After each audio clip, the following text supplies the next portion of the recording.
I'd like to talk about social media, about this strange phenomenon that's thrown into our lives over this past decade, and we're still grappling whether it's good or bad.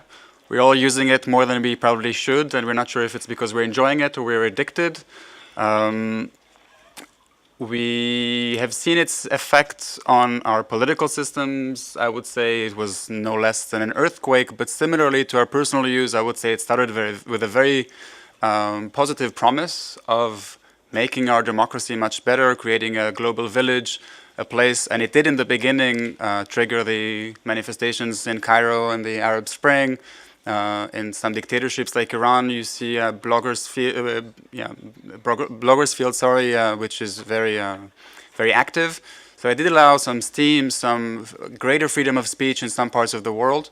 And with that promise, it also came to our parts, the more democratic parts of the world, where politicians make more and more use of it. And of course, we all woke up with a hangover of the after effects or the side effects of social media, with phenomena like echo chambers and fake news, but at some point also complete manipulations of our public discourse.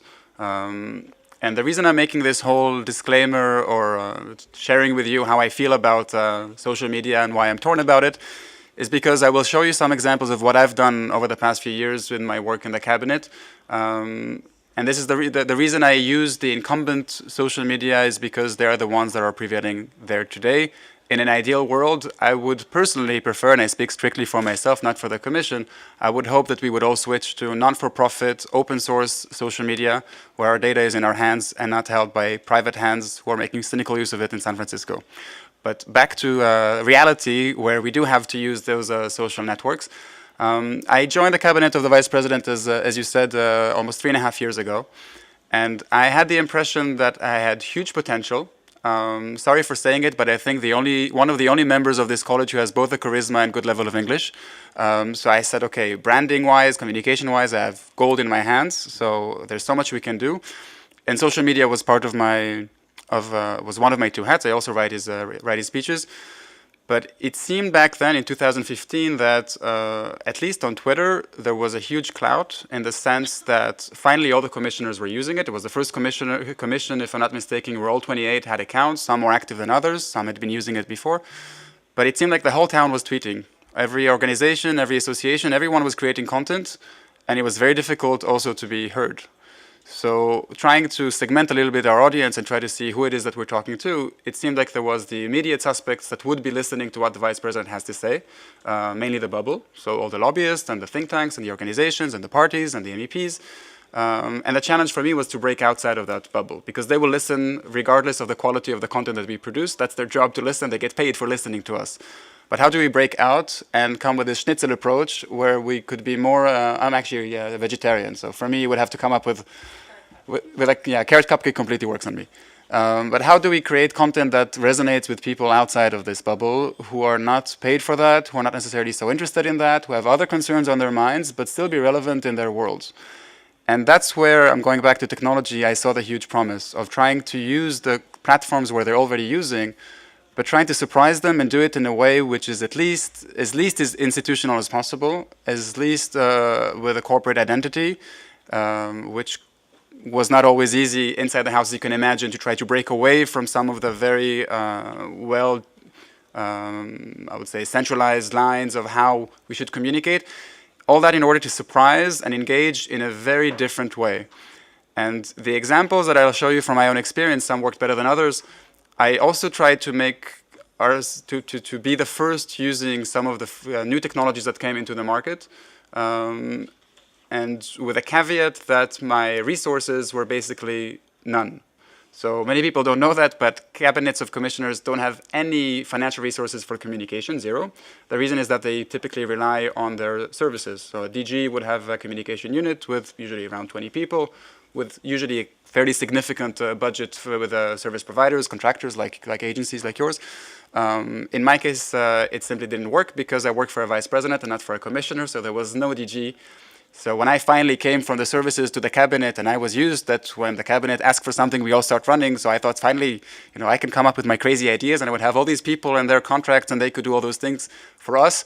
So very quickly I discovered that this wasn't the case, and that there was no one, not graphic designers, not people who can proofread what I write, definitely not contractors. To some extent, I could rely on joint endeavors. So I'm saying that as well, just in order for you who are thinking for your organizations, he has all these resources and he can come up with these things because he can afford it. So the budget, and I'll go into that with each of the examples that I'll show you in a second, was either none or very, very low. And yet I think we managed to really stretch the limits of what can be done in this kind of environment. I wasn't live until now? Okay, now we're going on the screens? Okay, cool. So I'm basing what I'm talking about from on an article that I published a while ago on my own LinkedIn account. Let's see if I can actually. And the first example I'd like to give you is this one. So a few years back, I'll start differently. I don't know if you know, but the EU owns satellites, and every few months they're launched into space. I noticed from communicating for the vice president that space, which is on the margins of his portfolio, is mostly focused on energy. But whenever we mentioned space, it was a communication magnet. Everybody was so interested and thrilled about this topic that when he got this additional portfolio of the space strategy and was meant to go to French Guiana to see the launch of satellites, I said, okay, this is gold. This is too good to be true. Everybody's so interested in space, we absolutely need to find a way of making European citizens know that this is going on, that these satellites are actually paid with their taxpayers' money, and have them enjoy this miracle. It's still, it's almost science fiction. It's rocket science, if you want. So basically what I sold him was that we would do a virtual reality video of the actual launch. So people could see it in the most immersive way, as if they're there with us, and enjoy it with us. Surprisingly, it was much cheaper and easier than I ever would have thought. So this is, I think, the only example I'll show you which did have a budget. It was 1,000 euros, and that included having a contractor lend me the camera, teach me quickly how to use it. So I did it. We didn't take any professionals. I did it myself, and then help me with the editing afterwards. If I had to do it again, I would not even take a contractor. These good quality cameras you can find for 300-400 euros, and then you keep them and they're yours. And the editing is slightly more complicated than any other video. But the result, what I'll show you now is the least, I don't know if it's going to work actually on this desktop, it's the least attractive, let's see, version of virtual reality. Journey of so the here first Galileo satellites. I can just scroll it with my mouse. Into space on the I lowered down the European volume so I Ariane can 5 talk at the same time. So So if you watched it with your phone, you would actually feel like you're there. You can look around you. And of course, if you had the mask, that would be the best experience because then you can actually look around. And this part of the launch,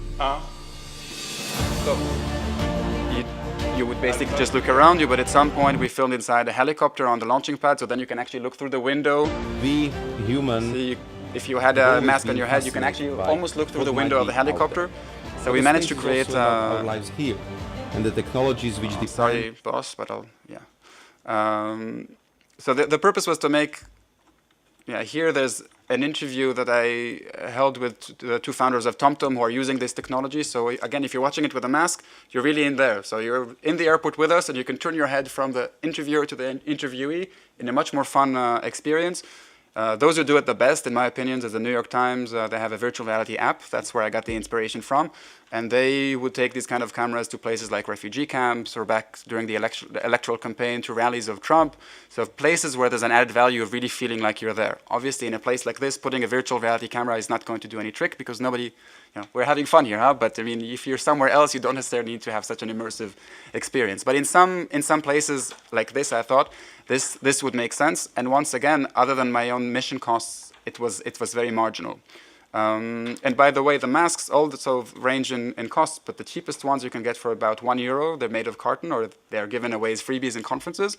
A more sophisticated one goes up to 100. But we're talking, prices that are very reasonable.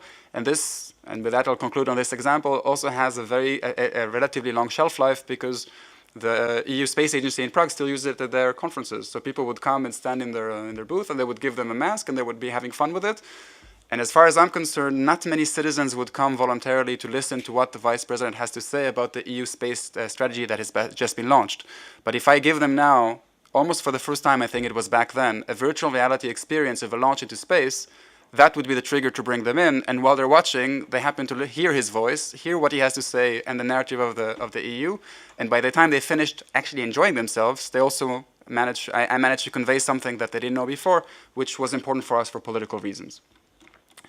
The second example I'd like to show you is basically, I'll maybe play it without a sound just to give you an idea of what it looked like. So the fun parts. So this was live, as opposed to the previous video which we edited. This was live inside an autonomous car. Believe it or not, here the budget is 0. We managed to close down the city of Leuven. Don't ask me how. The old city, and basically the idea was to discuss the new strategy on autonomous connected driving of the Commission inside an autonomous connected car. So the way this worked, we were broadcasting it on Facebook Live. I'm sitting there with my boss in the back with a tablet, and the idea was that anybody could ask questions. If they're more about what's going on in the car, that would be for the gentleman in the front who was from the institution who's developing this car, who could answer them. Why is it stopping? Why is it braking? What's happening with this biker that you see on the screen now who's surprising us, and the car has to react? And if it's more about why is it important and it's something for Europe to deal with, then it would be for my boss. It was not an easy exercise, I have to say personally, because I would have to listen to the director in my ear to try to find the questions that are appropriate, that it's still entertaining, that the audience, I'm not losing them, and I'm keeping the traffic alive. And I knew that the company that was running it was very nervous, because this, I'm pretty sure, had never been done before live. So this happened just in the aftermath of 2 accidents of autonomous cars of both Uber and Tesla. So the joke was that if we kill someone, we'll go viral, but that would not have been funny if it had happened.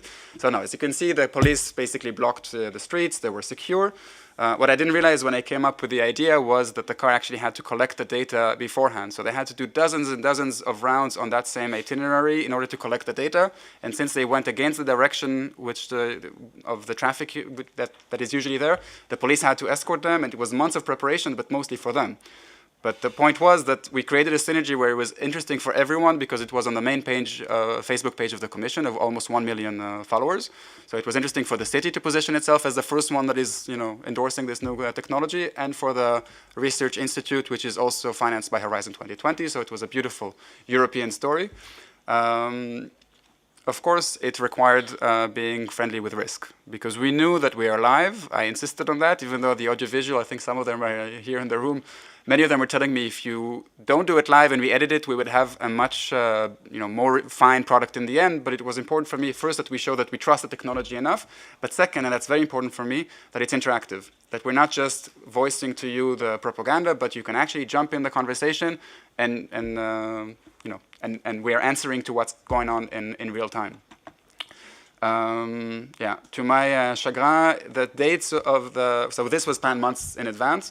What happened in the last minute was that the date of launching the mobility strategy on connected driving was postponed, and it was actually on the actual day of announcing the new EU budget. So it was politically a bit more sensitive to do something, I think, fun like this on that day, but what we ended up doing was to actually talk about the new budget inside the car. So among all the other things that I had to think about when I'm interviewing him was also to make sure that we're actually talking about this big topic for the institution, but it worked out as a nice story of this is kind of the look and feel of the future budget. It's about being modern, it's about being connected, it's about preparing Europe for the future. So personally, I had a lot of fun. It was very nervous-wracking. And once again, we did not have to spend any money. Of course, in order to produce it, we did use internal resources. So the audiovisual services of the Commission were very generous in picking up this risk. And they did send, there was one GoPro inside the car. The images that you see coming from, I just stopped it, but the images coming from the outside is basically a guy in a scooter with a camera. And we had one director on the spot, one director in Berlaymont. So yes, if I didn't work for the Commission, I would not have all these people that I can ask them to help us. But these were internal resources. We did not have to outsource it to anyone. And 15 minutes are over now. Over now? Yeah. Okay. I'll eat my question time a little bit. And then you can basically read it in your free time. And now I need to be strategic on what I'm showing you. Okay, 2 more quick examples. This one, very quickly. So Bertrand Piccard is the guy. I'm going to speak fast now. Am I being translated into French? No. There's translation, simultaneous translation? You know. Yeah. No, okay. So if I now start speaking fast, nobody's going to commit suicide in the... Okay, good. Okay, so... They have, okay, they're gone. Bertrand Piccard is the guy who went around the world, the first guy in a solar plane. I was very inspired when I saw that on the day of the signing of the Paris Agreement in New York at the General Assembly, he was broadcasting live to Ban Ki-moon, who was still the Secretary-General, talking to him while he's in the sky. He was crossing the Pacific and telling the world what he sees from up there. So we ended up doing the same thing when he was crossing the Atlantic through Europe. It was live, broadcast on both Facebook and YouTube. We basically... I'll let you watch. This is the edited version, not the live version. Incredible moment to be able to... So he is now up in the sky. It's a flight that takes 3-4 days.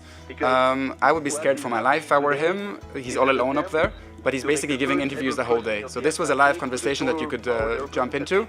And then we edited it. It was 17 minutes, so this is the shortened version of the highlights. And maybe the last version that I'll still want to show you, I'm not going to describe it. I'm going to play it to you very quickly. I think it's 1 minute. This is the head of, wait, I'll start it again. This is the head of the One Planet Summit in Paris, where we wanted to see what youth could bring to the table about their role and their engagement in climate action. So this is the exercise. I think it's pretty self-explanatory, but in my overtime, I'll...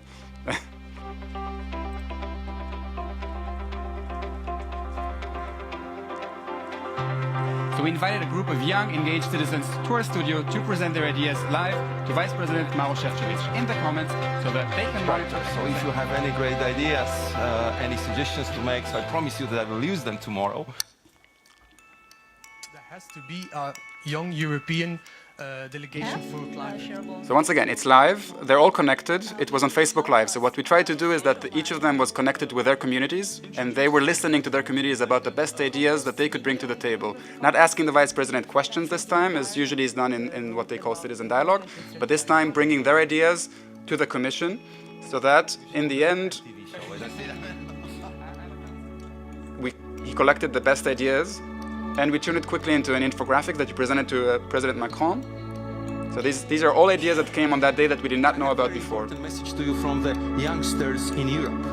I had a big chat, big debate with them on the Facebook platform. Second, I will present you the ideas of the young people of Europe. Thank you very much.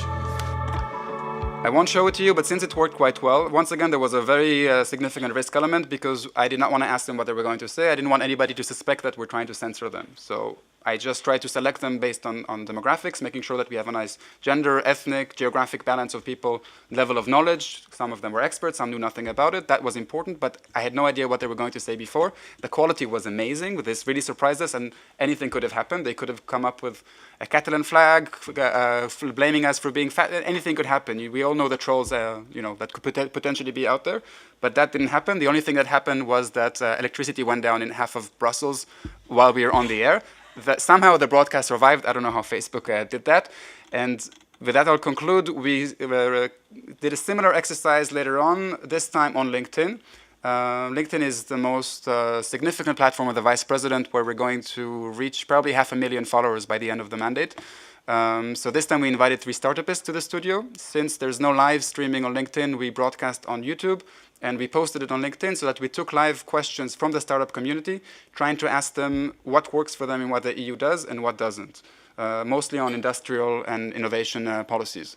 So once again, they were open to speak their minds. Anybody on LinkedIn could come in and express themselves. It was very important that they're allowed to criticize, and I don't know if I'm going to have time to play it or not, but they can say, this is not working for us, so EU, what are you thinking? This is not a good idea. So it was a candid conversation where they're allowed to speak their minds.